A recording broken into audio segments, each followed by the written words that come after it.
Halo guys, kali ini aku mau membacakan sebuah cerpen yang berjudul Bila Semua Wanita Cantik, karya Terelie.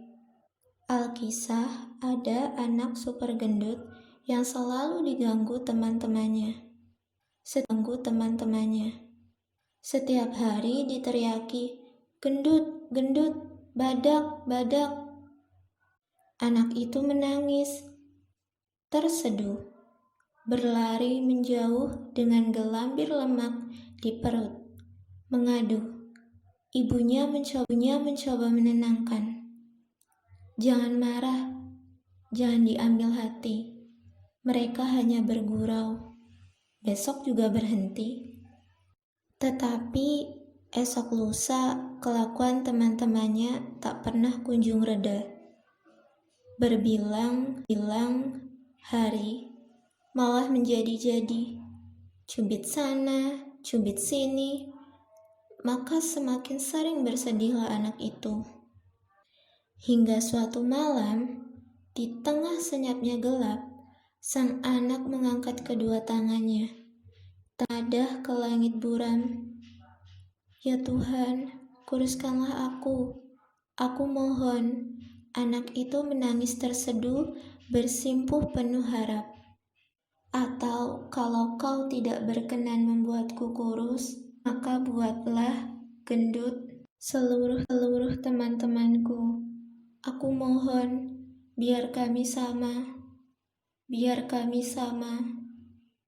Maka malam itu, sempurna sudah langit terbolak-balik.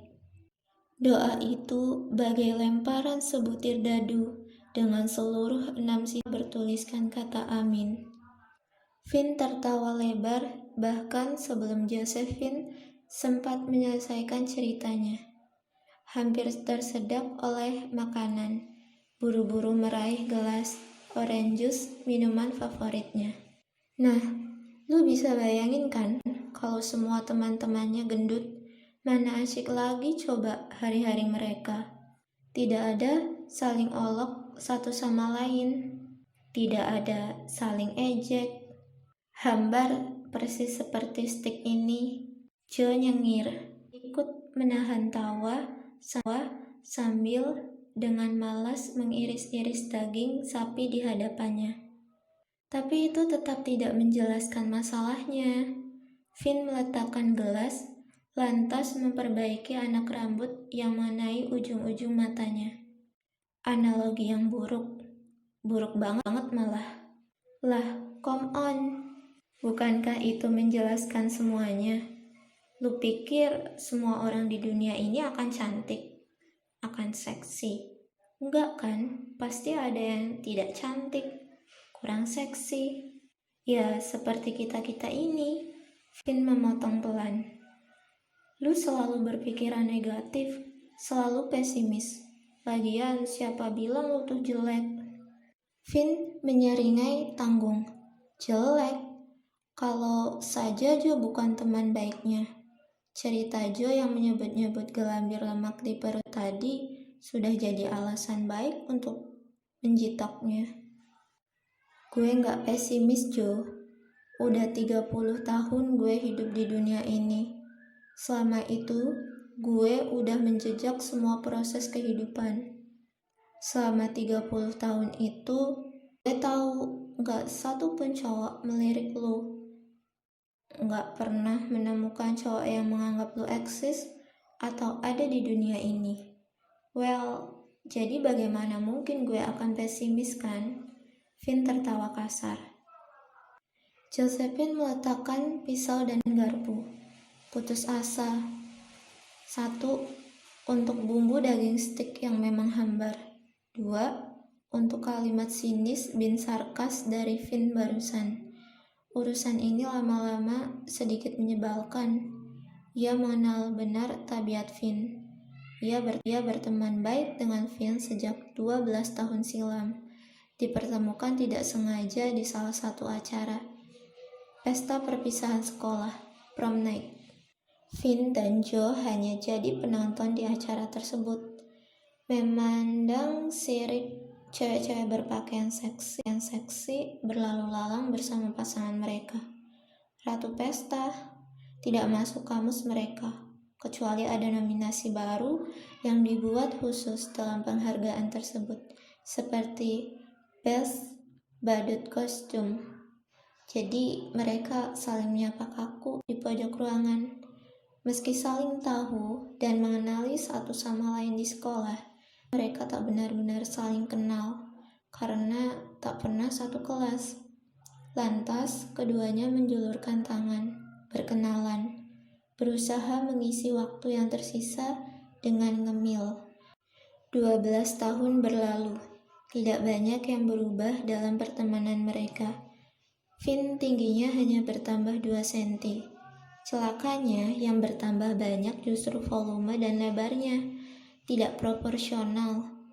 Jo sama buruknya, semakin banyak jerawat yang menghiasi wajahnya. Tubuhnya ringkih, mukanya tirus, dengan rambut keriting tak tertolong. Benar-benar dua sahabat yang menarik untuk dilihat. Tadi saja pelayan kafe dengan tega terang-terangan mengabaikan mereka, seperti tak melihat mereka duduk di situ. Masalahnya berbeda dengan Jo yang tumbuh lebih dewasa, mapan dengan karir, cerdas dalam pekerjaan, Finn justru semakin tenggelam dalam mimpi-mimpi Cinderella masa kecilnya dulu.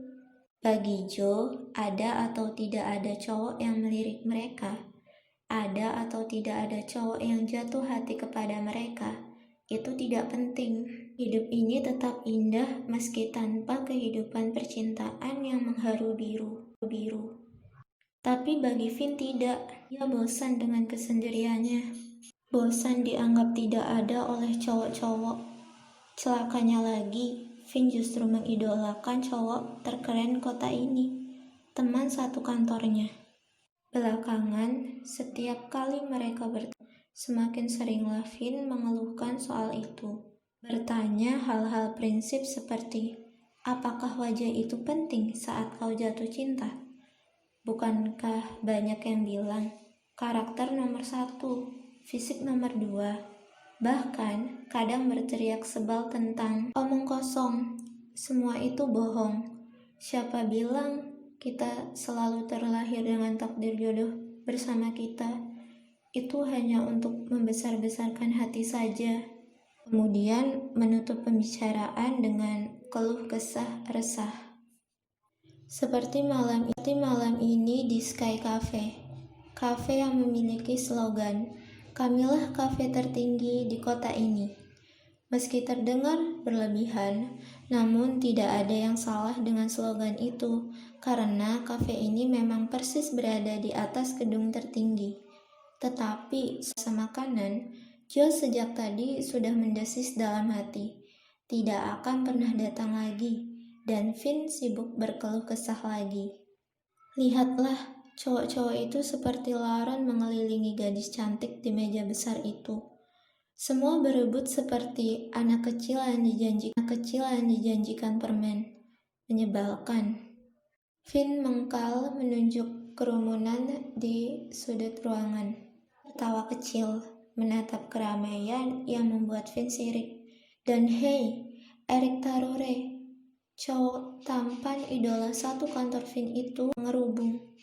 Pasti itu yang membuat Finn tambah keki. Gue pikir hidup gue akan sepi selamanya. Finn pelan mengaduk-aduk minumannya. Nelangsa. Jo menatap prihatin, nyengir. Ya, lu sudah terbiasa menjomblo selama 30 tahun. Jadi gue yakin lu pasti bisa terus menjomblo selama 30 tahun lagi. Mereka berdua tertawa, getir. Tapi yakinlah Finn, tak selamanya menjadi cantik dan seksi itu menyenangkan. Jo menghentikan tawanya. Finn mengangkat bahu.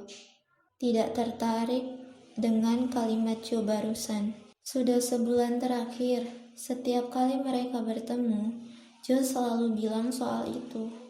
Mencoba membesarkan hatinya. Percuma. Omong kosong, ia sudah tak percaya lagi. Cantik itu kan hanya terlihat dari luar, Vin. Coba lu lihat kafe ini, keren banget kan? Tapi makanannya masih mending warung sate di perempatan depan kantor lu. Lu sama kayak warung sate itu. Dari luar sih kumuh, gak higienis, tapi dalamnya, wih, legit. Tertawa lagi, semakin getir. Atau seperti teman-teman kita yang gue ceritakan minggu lalu. Friska bercerai dengan suaminya. Mita ketahuan berselingkuh. Nggak terhitung berapa kali coba dia disakiti pacarnya. Si Uti nyandu. Jo menghitung jari. Kurang apa coba mereka? Cantik. Tapi kehidupan mereka nggak menyenangkan. Mending seperti lu kan, sendiri tapi happy. Jomblo tapi bahagia.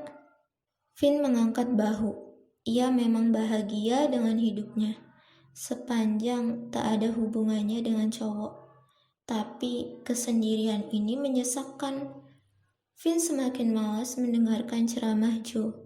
Ada sesuatu dipikirkannya. Sesuatu. Lu pikir menjadi cantik itu menyenangkan, Vin? Sama saja, bahkan dalam banyak kasus masalah malah menyebalkan. Lu mesti rajin merawat diri, peduli benar dengan penampilan tubuh setiap incinya, setiap milinya. Lagi pula, menurut penelitian, bahaya pelecehan seksual yang mengancam wanita yang terlihat menarik 5 kali lipat lebih tinggi dibandingkan wanita yang terlihat biasa-biasa saja. Bila dimengerti sih, siapa pula yang tertarik untuk iseng ke kita-kita? Jo tertawa, melambaikan tangan ke pelayan, meminta bon tagihan. Vin tidak terlalu memperhatikan. Ia semakin sibuk dengan sesuatu yang sedang dipikirkannya. Mereka pasti memiliki masalah dengan kecantikannya. Sama seperti kita yang memiliki masalah dengan penampilan kita. Masalahnya, kita tidak pernah dalam posisi mereka kan? Tidak pernah dalam posisi orang-orang yang dicemburuin. Pernah nggak? Terkadang mending kita dalam posisi yang mencemburui, sebaliknya. Kita aja yang nggak pernah tahu. Anyway, dengan nggak tahu, nggak mesti kita merasa kehidupan mereka. Lagi pula, ukuran cantik jelek itu relatif, non. Karena cowok-cowok itu bersepakat cantik dan seksi itu harus ramping, perut datar, mata hitam menggoda, rambut seperti ini, kulit harus putih, bibir mesti merah sensual, dan seterusnya. Maka, cewek otomatis harus seperti itu untuk dibilang cantik. Coba kalau cowok-cowok bersepakat cantik itu gendut, pendek, hitam, keriting, acak-acakan, lu kan bisa masuk kriteria cantik banget, Vin. Ah, sudahlah, yuk. Jo berdiri setelah menerima kembali kartu kreditnya. Tidak tega melanjutkan gurauan. Lihatlah, Vin sudah mengusap matanya. Ah loh, daripada seperti minggu lalu, Vin nangis sedih gara-gara kalimatnya. Mending buru-buru pulang. Vin mengangguk, berdiri lemah mengikuti Jo. Matanya kelilipan. Tidak, tentu saja Vin tidak ingin menangis seperti minggu lalu. Selepas makan dan ngobrol bareng Jo malam ini, hatinya tidak sesedih minggu-minggu lalu. Ada sesuatu yang sedang dipikirkannya, dan itu memberinya semangat. Malam itu langit terlihat amat buram. Bintang sempurna terusir awan kelam. Rembulan sabit bersembunyi malu. Langit pekat. Angin mendadak takut bertiup. Sepi. Seluruh kehidupan seperti sedang tertidur. Lengang. Di lantai 2 sebuah rumah. Cahaya di balik jendelanya memang sudah redup, tapi penghuninya sedang takzim menatap langit luar. Ialah Vin. Gadis itu mengangkat kedua belah telapak tangannya. Inilah yang dipikirkannya sepanjang sisa malam tadi. Sesuatu itu, Vin menggumam lirih. Hikmat berdoa, "Ya Tuhan, buatlah aku cantik. Aku mohon." Vin bersimpuh penuh harap. "Atau kalau kau tidak berkenan membuatku cantik, maka buatlah seluruh wanita di dunia ini sejelek diriku." Satu tetes air mata Vin mengalir di pipinya yang tembam. Air mata penuh pengharapan meluncur deras ke arah kasur. Persis saat air itu menerpa persis saat bulir air itu meresap di lembutnya spray, saat itu petir mendadak menyambar menggetarkan hati. Guntur menggelegar, angin kencang membungkus langit. Langit sempurna terbolak-balik. Malam itu, doa Vin bagai lemparan sebutir dadu dengan seluruh 6 matanya sempurna. Vin bangun pagi dengan perasaan segar. Mandi lama-lama, duduk di atas toilet lama-lama.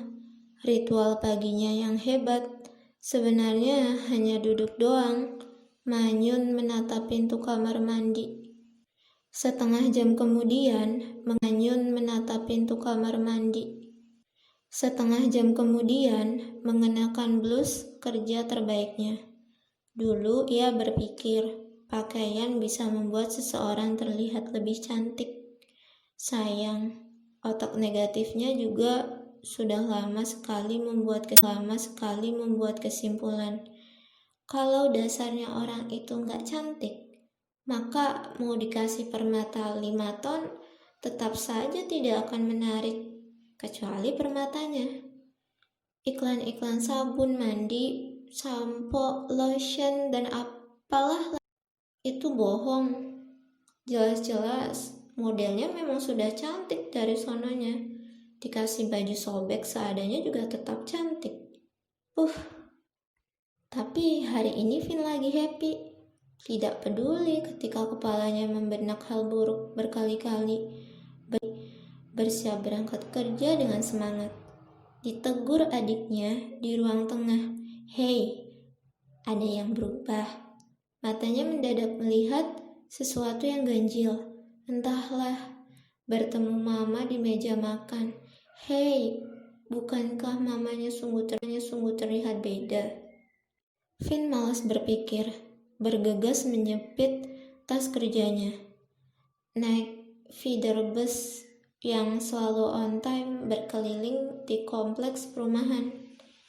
Hei, mengapa semua orang terlihat sungguh berbeda pagi ini? Lihatlah, sopir bus, wanita satu-satunya yang selama ini hanya menatap dingin di balik kaca mata hitam kebesarannya, sekarang tersenyum renyah, memamerkan gigi putih yang cemerlang. Di mana gigi kuning berlapat logam itu? Penumpang bus, hati Vin mendadak mencelos. Seperti sebatang besi panas dicelupkan ke dalam seember air es. Atau seperti Vin yang sedang ketangkap basah mencuri pandang Erik dengan tatapan 100 watt. Bagaimana mungkin hati Vin tiba-tiba menggigil. Sungguh seluruh penumpang cewek bus terlihat begitu cantik. Yaps, bukan main. Bukankah adiknya yang tidak kalah gendut dengannya juga terlihat cantik tadi pagi? Mamanya yang seperti paus biru terlihat laksana artis umur 20 tahunan. Singset, apa yang terjadi? Mata Vin mendapat doa semalam itu manjur. Tapi kenapa jadi begini? Bukankah ia berdoa sebaliknya? Kenapa semua wanita pagi ini mendadak terlihat begitu cantik? Atau jangan-jangan ia juga berubah? Jangan-jangan Finn buru-buru bangkit dari duduknya, berlari ke depan dengan semangat. Itu sungguh akan jadi kabar yang menyenangkan. Finn berlari ke arah cermin. Di atas kepala sopir bus yang lazim dipakai untuk melihat situasi di belakang bus. Menatap wajahnya penuh antusias. Tapi ia terpaku seketika, bagai batu pualam. Ya ampun, ini pasti ada kesalahan. Finn gemetar memegang tiang besi. Ini benar-benarlah sepagi ini di atas bus, di trotoar jalanan, di lobi gedung, di dalam lift, di layar kaca. Finn yang tidak percaya akan apa yang dilihatnya menghidupkan TV. Seluruh gadis di dunia mendadak berubah cantik. Sempurna seperti Finn membayangkan kecantikan itu sebagaimana mestinya. Mbak-mbak cleaning service yang cerewet dan jelek, yang setiap pagi rutin mengantarkan minuman untuknya, sekarang berubah sintal dan menggairahkan. Minta yang sering Finn temui di jembatan penyeberangan, kini terlihat seperti model super hot. Finn jengah menatapnya. Dengan pakaian seadanya yang sobek di sana-sini, pengemis itu seperti sedang pose menggoda untuk majalah pria. Dewasa, memamerkan pahanya yang putih mulus. Meski tangannya tetap terjulur sambil berkata lirih, "Recehnya, Mbak. Tidak makan." Aduh, semua ini benar-benar membingungkan dan yang amat menohok bagi Finn. Ketika seluruh gadis terlihat cantik pagi ini, kenapa ia seujung kuku pun tidak berubah? Finn menggigit bibir di depan komputernya. Hampir 1 jam berlalu, Finn hanya mematung di meja kerja, berusaha sembunyi dari kerumunan gadis-gadis yang mendadak begitu bahagia melihat wajah dan tubuh baru mereka. Ya Tuhan, bukankah doanya semalam tidak seperti ini? Bukankah ia bilang kalau Tuhan tidak mau membuatnya cantik, maka buat jeleklah seluruh wanita di muka bumi ini. Tapi sekarang semua malah terlihat cantik, kecuali dirinya. Mengapa langit kejam sekali padanya? Seminggu berlalu, jadwal pertemuan berikutnya dengan Joe. Finn sepanjang minggu enggan sekali menelepon Joe. Ia malah cemas bertemu dengan Joe. Amat cemas. Bagaimana mungkin ia siap bertemu dengan Joe setelah apa yang terjadi? Bertemu dengan teman-teman sekantornya, mama, adiknya, dan gadis manapun, Finn malu. Dulu saja Finn sudah terlihat berbeda dengan tubuh gendut dan muka lebarnya. Sekarang dengan seluruh kecantikan di seluruh kota, maka tubuhnya terlihat semakin berbeda. Ini semua benar-benar nyata, seperti kalian yang tidak menyentuh tulisan ini. Setiap wanita terlihat begitu cantik. Bumi seperti diisi sejuta bidadari. Kalian bayangkan, pasar tradisional yang becek sempurna diisi oleh ibu-ibu yang cantik sedang berbelanja. Guru-guru yang cantik mengisi ruang-ruang kelas di sekolah-sekolah. Suster-suster yang cantik hilir mudik di rumah sakit. Pengunjung yang cantik menjejali pusat-pusat perbelanjaan. Penumpang yang cantik memenuhi kendaraan-kendaraan umum.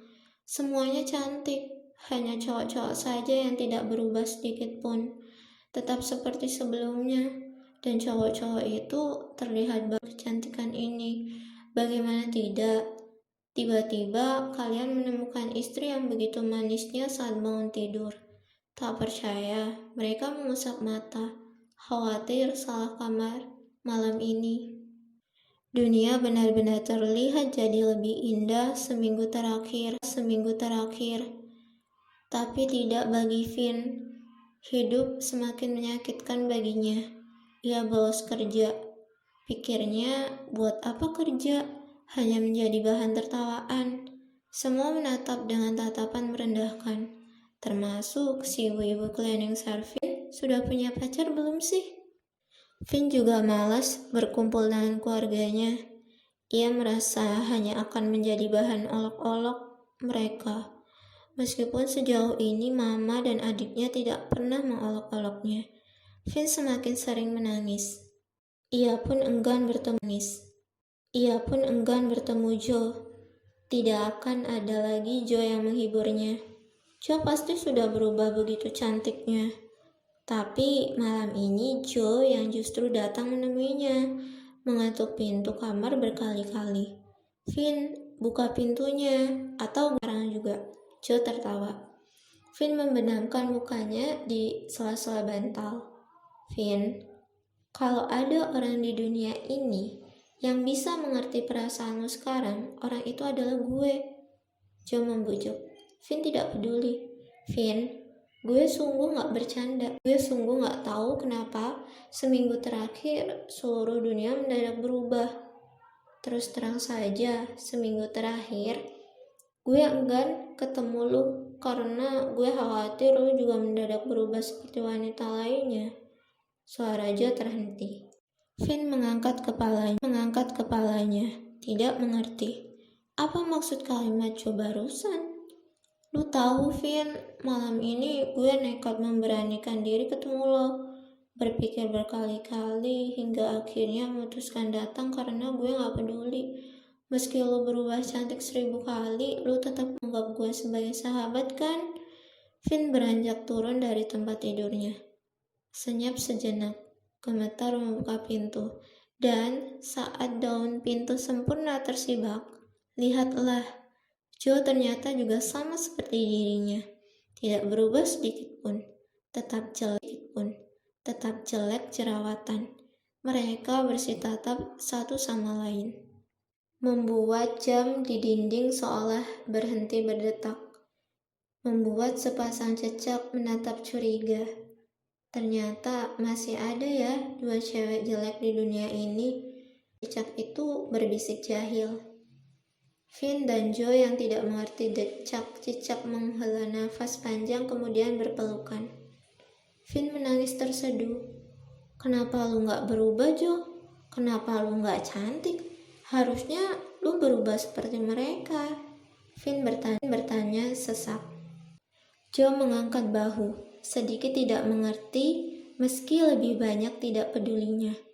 Tidak penting kita cantik atau jelek, Finn. Sudahlah, andai kata seluruh gadis di dunia ini terlihat cantik dan hanya menyisakan kita